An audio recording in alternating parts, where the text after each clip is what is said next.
मेरे देश की धरती सोना उगले उगले हीरे मोती मेरे।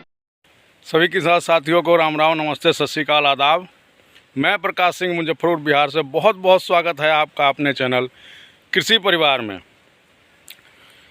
किसान साथियों, पिछली वीडियो को बहुत प्यार मिला, काफ़ी लोगों ने फ़ोन भी किया, बहुत सारे व्हाट्सएप मैसेज आए, और तो सोचता हूँ कि कुछ जो व्हाट्सएप मैसेज थे या जो कमेंट में क्वेश्चन हैं उनका जवाब आपको दे दें, क्योंकि फ़ोन कॉल अटेंड करना और हर समय किसी से बात कर पाना असंभव हो जाता है, क्योंकि मेरा भी खेत का काम रहता है।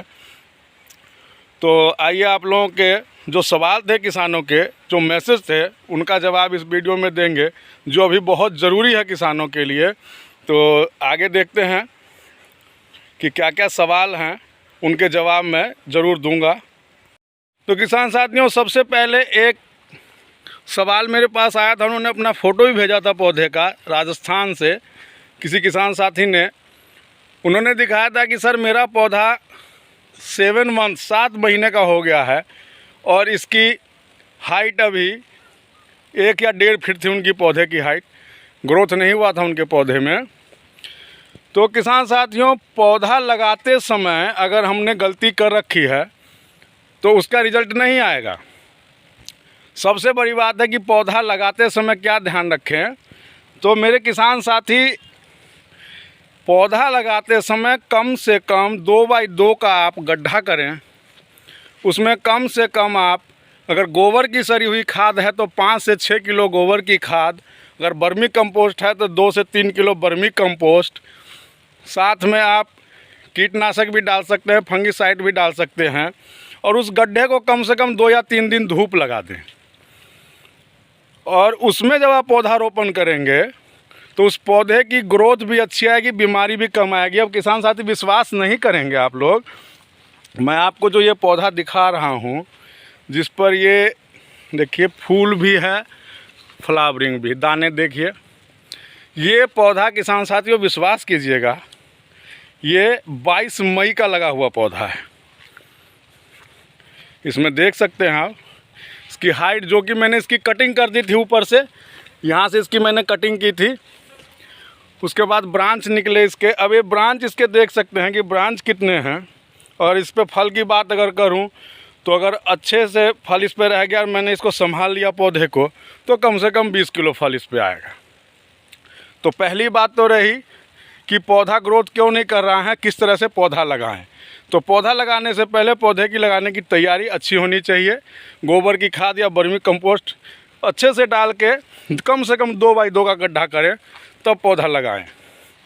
एक सवाल था कि किसान साथी अभी भी डर रहे हैं कि सर अभी फ्लावरिंग के समय मधुमक्खी आ रही है तो तैयार आ रहे हैं, तो फंगिसाइड का स्प्रे करें या ना करें सर, इससे दिक्कत तो नहीं आएगी। तो किसान साथी मेरे, बेफिक्र हो के लिक्विड फंगिसाइड किसी भी अच्छी कंपनी का, बहुत बढ़िया कंपनी का, एक से एक फंगिसाइड आता है, किसी भी अच्छे कंपनी का फंगिसाइड आप उसका स्प्रे कर सकते हैं। हर 10 दिन के अंतराल पे, 15 दिन के अंतराल पे कर सकते हैं। इससे आपको किसी तरह की कोई दिक्कत, कोई समस्या नहीं आएगी। मधुमक्खियों का कोई इशू नहीं है, आप फंगिसाइड का स्प्रे कर सकते हैं, इससे आपको कोई दिक्कत नहीं आएगी। जिस तरह से मौसम का उतार चढ़ाव अभी चल रहा है किसान साथियों, हर दूसरे तीसरे दिन बारिश हो रही है, फिर धूप निकल जा रही है, जैसा कि अभी देख रहे हैं आप, बारिश का मौसम बना हुआ है और धूप निकली हुई है, 2 दिन तक बारिश हुई है। तो इस समय में फंगस का अटैक होना बहुत अधिक संभावना है कि फंगस का अटैक होता ही होता है। ये देखिए, ये ततैया आए हुए हैं, तो पॉलिनेशन का काम जोरों पर है, दाने भी बन रहे हैं। और किसान साथी, फंगिसाइड का बेफिक्र होकर स्प्रे करें, और हर 8-10 दिन पे, अगर आपने आज फंगिसाइड का स्प्रे किया है और बारिश अगर हो जाती है तो उसका रिज़ल्ट आपको 1 हफ्ते से ज़्यादा नहीं मिलता है। अगर मौसम साफ़ है तो 12 से 15 दिन तक उसका असर रहेगा, लेकिन अगर बारिश हो गई तो 7 से 8 दिन ही असर रहेगा। इसलिए किसान साथी, फंगिसाइड का स्प्रे बेफिक्र होकर, कोई डरने की बात नहीं है। तो एक तो ये सवाल जवाब हुआ। एक और सवाल था कि सर ज़्यादा NPK का स्प्रे करेंगे 52-34 का तो भी दिक्कत आएगी। किसान साथी कोई दिक्कत नहीं आएगी, आप NPK 52-34 का स्प्रे कर लें। देखिए द्वितीय पोषक तत्व जो होता है उसकी ज़रूरत पौधे को ज़रूर होती है, और कुछ किसान साथी ऐसे हैं जो दोबारा जड़ों में खाद नहीं डाल पाए हैं, जो अभी इसी साल इस खेती में आए हैं। तो अब इस समय जड़ के पास किसी तरह की निराई गुड़ाई ना करें, बिल्कुल भी नहीं, भूल के भी नहीं। अगर जंगल भी है, घास भी है अगर आपके पेड़ के आसपास, तो उसे ऊपर से कटाई करवा के साफ़ कर लें। निराई गुड़ाई और खाद डालने की इस समय बिल्कुल भी कोशिश ना करें, क्योंकि इससे आपको समस्या आ जाएगी, फल ड्रॉपिंग होने लगेगा, फुल ड्रॉपिंग होने लगेगा। इसलिए अगर आपको जड़ के माध्यम से खाद देना है तो जब आपके 100% फल बन जाए फूल से, जब अच्छी तरह फ्लावर सेट हो जाए, तो उस समय आप फिर दिसंबर के आसपास जड़ के माध्यम से खाद दे सकते हैं। तब तक आप लोग स्प्रे से 05234 है, और 05234 के साथ आप कोई भी बढ़िया माइक्रोन्यूट्रिएंट जिसमें बोरॉन, जिंक, आयरन, कैल्शियम बहुत सारे हैं, सागरिका दे सकते हैं, बायोविटा दे सकते हैं, एग्रोबीरा दे सकते हैं, क्रांति आता है वो दे सकते हैं। तो इस तरह के बहुत सारे हैं, मैं किसी कंपनी की बात नहीं करूँगा, अलग अलग जगह अलग अलग तरह के माइक्रोन्यूट्रिएंट हैं, तो उनका स्प्रे भी आप ज़रूर बीच बीच में करते रहें, ताकि पौधे को द्वितीय पोषक तत्व भी मिलता रहे। क्योंकि फ्लावरिंग के समय, फ्रूटिंग के समय इन चीज़ों की भी पौधे को बहुत ज़्यादा ज़रूरत होती है। तो ये कुछ सवाल जवाब थे किसानों के जो व्हाट्सएप के माध्यम से मेरे से पूछे गए। तो इन चीज़ों का ध्यान रख के, मौसम का उतार चढ़ाव है, कीटनाशक का प्रयोग ना करें तो बेहतर है। अगर बहुत ही ज़्यादा ज़रूरत पड़े तो ही किसी हल्के कीटनाशक का स्प्रे करेंगे किसान साथी, अन्यथा कीटनाशक के स्प्रे से बचें, क्योंकि पोलिनेशन में दिक्कत आती है। लेकिन अगर फंगीसाइड की बात है तो फंगीसाइड से आपको किसी तरह की कोई दिक्कत नहीं आएगी, आप बेफिक्र होकर कर सकते हैं स्प्रे। और रही बंधाई की, जो मैंने बात बताई थी पिछले वीडियो में भी, देख सकते हैं इस तरह से बांस, बल्ली और रस्सियों से ये मैंने पहले ही अब इंतजाम इनका कर दिया है, क्योंकि ये डालियाँ जब ऊपर आएगी तो इसी के ऊपर इसका लोड रहेगा, इसी पे इसका वज़न आएगा।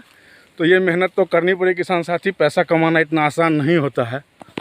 पैसा बहुत है, एप्पल बेर में पैसे की कमी नहीं है, बीघे से 5 लाख, 10 लाख, 8 लाख कमा सकते हैं, लेकिन उतनी ही मेहनत आपको करनी होगी। और मेहनत भी इस हिसाब से करनी होगी कि समय पर काम हो। ऐसा नहीं कि जो काम आज करना है उसको हम 10 दिन बाद करेंगे, तो उसका कोई बेनिफिट नहीं मिलता है किसानों को। इसलिए किसान साथी समय पर अपना काम करें। और अगली वीडियो जो भी मेरी अपलोड होगी उसमें मैं एक ऐसा कुछ दिखाऊंगा कि जो आपके लिए एकदम ज़रूरी होगा करना। अगर ये आप नहीं करते हैं तो नुकसान बहुत होता है किसान साथियों, देख चुके हैं हम उसका नतीजा। तो उसके बारे में फिर अगली वीडियो में मिलता हूं, क्योंकि ये वीडियो बहुत लंबी हो जाएगी, फिर वीडियो किसान साथी देखते नहीं हैं। तो अगर जानकारी अच्छी लगी हो तो लाइक ज़रूर करें, कमेंट करें, सब्सक्राइब कर लें, ताकि आगे फिर इसी तरह से हमारी आपकी मुलाकात होती रहे, बात होती रहे, अपना एक्सपीरियंस साझा करते रहें। तो किसान साथियों, लाइक, शेयर, कमेंट, सब्सक्राइब ध्यान रखें, और मिलता हूँ फिर अगली वीडियो में और देता हूँ कोई जानकारी। तब तक के लिए जय भारत, जय हिंद, जय जवान, जय किसान। मेरे देश की धरती सोना उगले